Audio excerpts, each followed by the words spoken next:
हमें अपनी सभी सांस्कृतिक और धार्मिक धरोहरों और मान्यताओं को जैसी वो है वैसे ही बनाए रखना चाहिए। उनमें किसी भी तरह के बदलाव की न तो जरूरत है, न करना चाहिए और न ही किसी और को करने देना चाहिए। एक बात और सोचने वाली है, किसी और धर्म की परंपरा या मान्यता में जब किसी भी प्रकार का बदलाव या नयापन नहीं किया जाता तो हमारी सनातन धर्म की मान्यताओं परंपराओं के साथ छेड़छाड़ आखिर क्यों?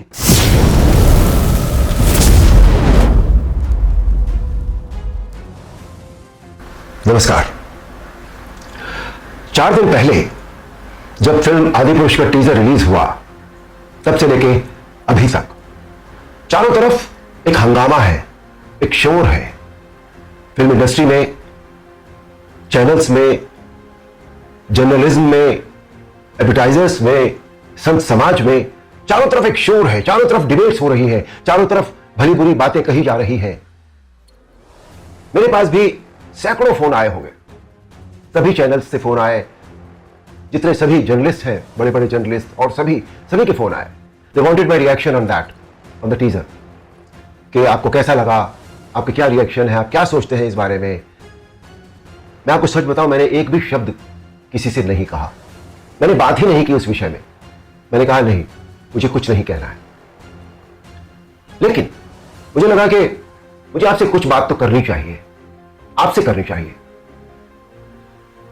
मेरे मन में बहुत सारी बातें बहुत सारे समय से आती रही हैं और इस हंगामे को लेकर, इस इश्यू को लेकर मुझे लगा कि शायद यह सही समय है जब मैं अपनी बातें आपके साथ शेयर कर सकूं। दोस्तों ध्यान से सुनिएगा। रामायण, महाभारत, श्रीमद् भागवत जैसे जितने भी ग्रंथ हैं, शास्त्र हैं, यह हमारी सांस्कृतिक और धार्मिक धरोहर है। यह हमारी संस्कृति है, यह हमारी जड़ है। सारी मानव सभ्यता के लिए यह नींव के समान है और न तो नींव को हिलाया जा सकता है और न ही जड़ को बदला जा सकता है। नींव या जड़ से किसी भी तरह का खिलवाड़, किसी भी तरह की छेड़छाड़ बिल्कुल भी ठीक नहीं है। हमें इन शास्त्रों से संस्कार मिलते हैं, जीवन का आधार मिलता है। ये धरोहर ही हमें जीने की कला सिखाती है। हमारी संस्कृति विश्व की सबसे प्राचीन संस्कृति है। हमारी हर पीढ़ी इसे युगों युगों से आत्मसात करती आ रही है, जिसका सबसे बड़ा एग्जाम्पल है 2.5 साल पहले जब कोरोना आया था, तो कोरोना ने लोगों की धार्मिक भावनाओं को तब से लेकर आज तक और भी प्रबल कर दिया है। हमारी धार्मिक परंपराओं और मान्यताओं को और अधिक पुष्ट किया है इस महामारी ने। टीवी पर जब धारावाहिक रामायण प्रसारित हुई थी कोरोना के दौरान, तो रामायण ने एक विश्व रिकॉर्ड बनाया। आप सब जानते हैं, हम सब जानते हैं। यह एक बहुत बड़ा संकेत है हमारी मान्यताओं और परंपराओं की प्रामाणिकता का। इस बार यानी 2020 में रामायण आज की युवा पीढ़ी ने भी देखी और 35 साल पहले बनी रामायण को पूरी श्रद्धा और आस्था से देखा, समझा और आत्मसात किया।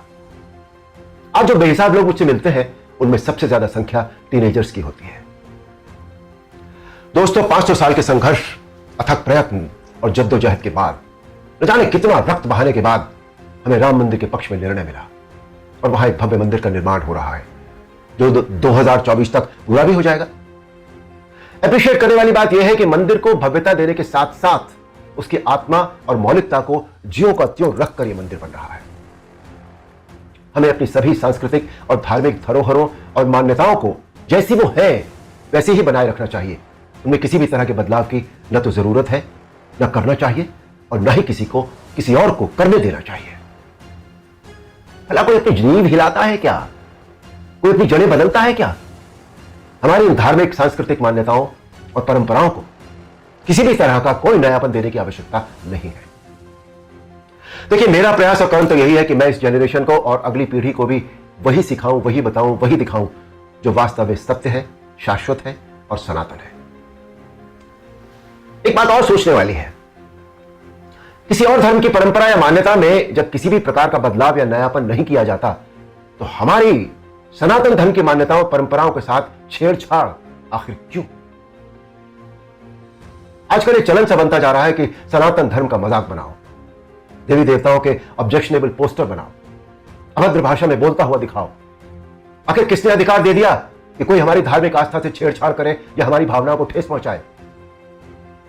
कुछ फिल्म मेकर्स, कुछ राइटर्स, कुछ पेंटर्स, कुछ एक्टर्स, कुछ एडवर्टाइजर्स को इस बात का विशेष ध्यान रखना चाहिए कि वो क्रिएटिव लिबर्टी के नाम पर धर्म का मजाक न बनाए। और न ही किसी की मान्यता या परंपरा को तोड़ मरोड़ कर प्रस्तुत करें। दोस्तों, ये किसी राजनीतिक पार्टी या धर्म के लिए नहीं, बल्कि पूरे देश के लिए एक स्वाभिमान बढ़ाने वाली बात है कि आज हमारे प्रधानमंत्री श्री नरेंद्र मोदी जी के नेतृत्व और कुशल मार्गदर्शन में देश के कोने कोने में सांस्कृतिक, धार्मिक और ऐतिहासिक धरोहरों को पुनः पहचान मिल रही है। स्थान स्थान पर कॉरिडोर बनाए जा रहे हैं, जिनसे हमारी इन धरोहरों की रक्षा भी हो रही है, उनका पुनर्निर्माण भी हो रहा है, साथ ही उनकी मौलिकता भी यथावत रखी जा रही है। मोदी जी, ये देश सदैव आपका ऋणी रहेगा। मेरा अनुरोध है आप सबसे कि आप सब पूरी सक्रियता और जागरूकता के साथ अपनी अमूल्य सांस्कृतिक, धार्मिक मान्यताओं और धरोहरों को सहेज कर संभाले रखने का संकल्प करें और दूसरों को भी इसके लिए प्रेरित करें। धन्यवाद। नमस्कार।